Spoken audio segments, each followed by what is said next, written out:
my vet surgery coma. My supervisor is crew chambers. Yep. So this is our designated X-ray area. X-ray machine comes away correctly in the signage on the door. Yep.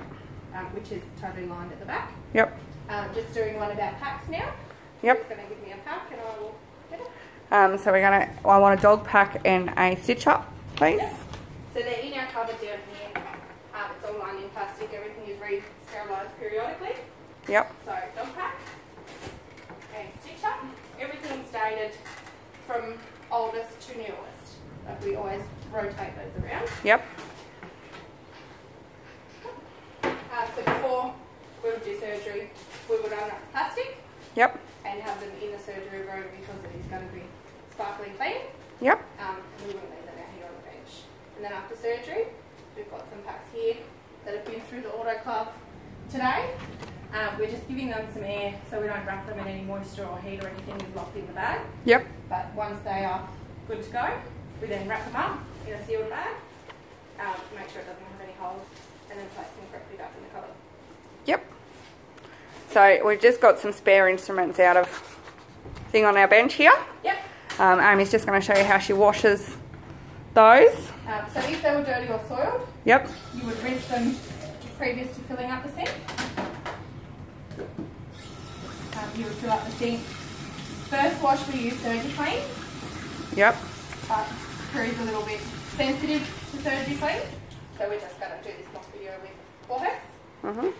So scrubbing with our brush, which is not too abrasive so we don't damage the instrument, but it's able to get in all those small areas. So getting in every little crack and crevice. I should have gloves on for this too. Got a little bit carried away. So usually we'll have gloves on and a disposable plastic gown just to stop getting SurgiClean and things on your clothes. Yep. So once it is all done, pop it on there. With this one, our vet generally takes off the scalpel blade as soon as she's finished with surgery, but always be mindful that that may still be on there and that's a hazard. Yep. If it is on there, holding with the blade away from yourself and then pushing away. Yep. And then straight into the sharps container, which is under there. Yep. So again, scrubbing to get in all those little cracks. Make sure it's all done. Yep. Just pretend like these ones. Now our SurgiClean is very good stuff. It does require a rinse afterwards. What we do is we would then fill the sink up again with normal foreheads, wash them again, and leave them to drain. Yep. Wait until they are drained appropriately before putting them in a pack. Okay.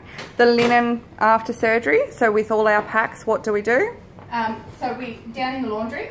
Yep. We rinse any gross bits off. Yep. And give them a quick scrub. Yep. Then we pop them in a tub full of nappy sand. Yep. Leave them to soak, and then another scrub around any edges of any drapes. Yep. Where blood has pooled and seeped in or anything like that. And then clean the washing machine out, like the lint filter. Yep. So there's no hair, no fluff, none of that. Make sure it's all cleaned well before we wash the drapes. We wash them, hang them on the line. As soon as they're dry, we get them off in case they're soiled by poo, anything like that. And then bringing them in to hang them correctly in here. Yep. Lining, remaking, lint rolling. Yep. No whatever.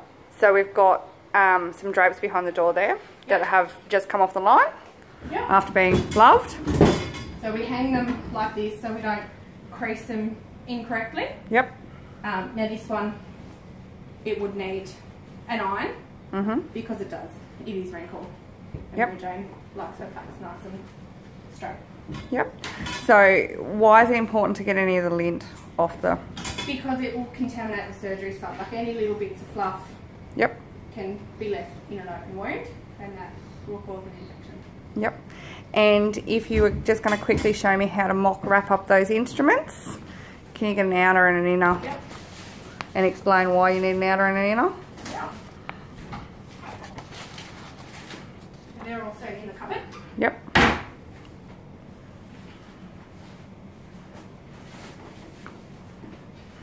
So these are a very last resort spares. We always like to have the new ones going. Yep. So an outer and then an inner. All lint rolled. Even if it was lint rolled before it goes in there, you do it again. Yep. Get it in the centre. all your instruments, so swads and needles. Yep. Instruments, hand towels and a drape. Yep. In the centre of the pack. And what is the last thing that we put in the pack? Hand towels. And why is that? Because that is the first thing that Mary Jane, the vet, needs. Yep. Because that's the first thing she will grab on top. Yep. So once you've got everything in there, so you put your instruments in, layer them correctly, all your sharps pointing into your swads to prevent any poking through the inner and outer. You know, when you grab the pack, it prevents any poking of the hand. Yep. And what we're saying sharps, what do you mean by that? Any scissors, yep, anything like that, because you get your scissors and yep, that way you can face them into there. Yep. And it will stop. It'll provide a Yep. buffer. Yep. So then we place a drape on top. Yep.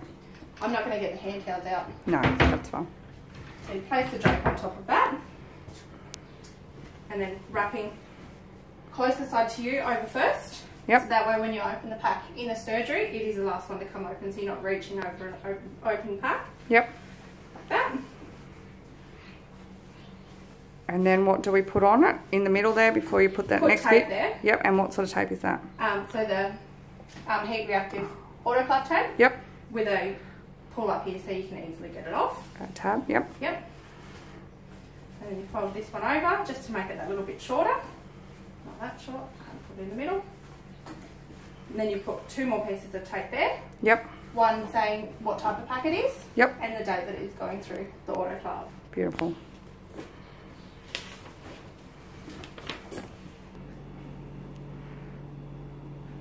Okay, so setting up to before the surgery to assist the vet.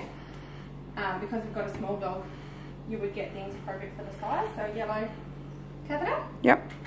And a bung. Then tape. 2 pieces of tape. It's only a small dog, don't need a lot of tape. So put 2 pieces on there. Yep. And why do we put it there? That way when the vet has inserted the catheter, yep, she can then grab the tape and tape it in without having to search for tape. Yep. So some alcohol on a cotton ball. Mm-hmm. If we're about to start the surgery, we would crack them so they're easy for her to open one-handed. Yep. That way she can just do it. It's all very smooth and all good. Yeah. So once that is prepared and the vet is standing in here ready to do this, get the animal from the cage. Yep. So we're just using our pink teddy bear again. Yep. I've chosen this cage because it's suitable for the animal and we don't want to use the ones up here if we don't have to. Yep. That saves reaching uncomfortably and all of that. So what would you do before you get the animal out of the cage? So I'd make sure that the animal was a nice animal, let them know that I'm here. Yep. And all of that, not to startle them.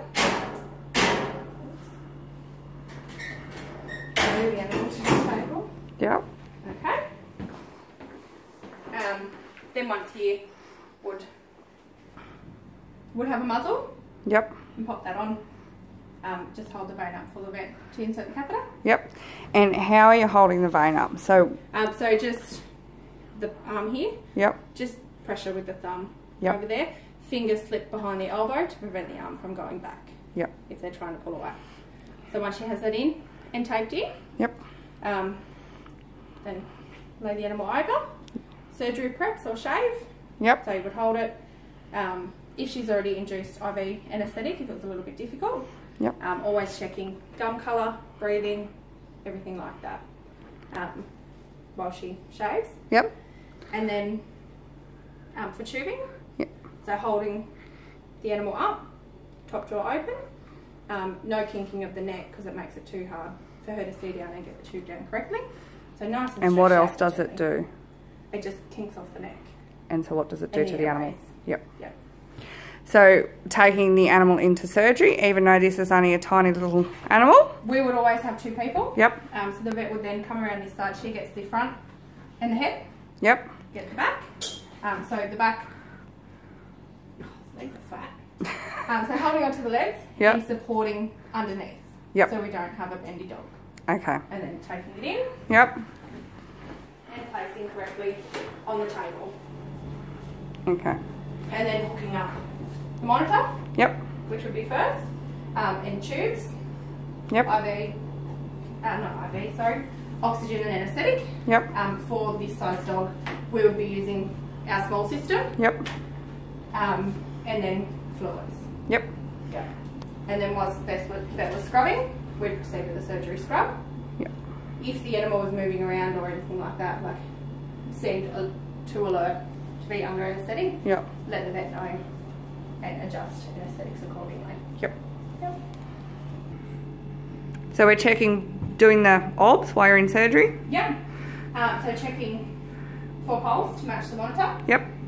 Jaw tone. Yep. Pedal reflexes or withdrawal reflexes. Yep. Corneal reflexes. Yep.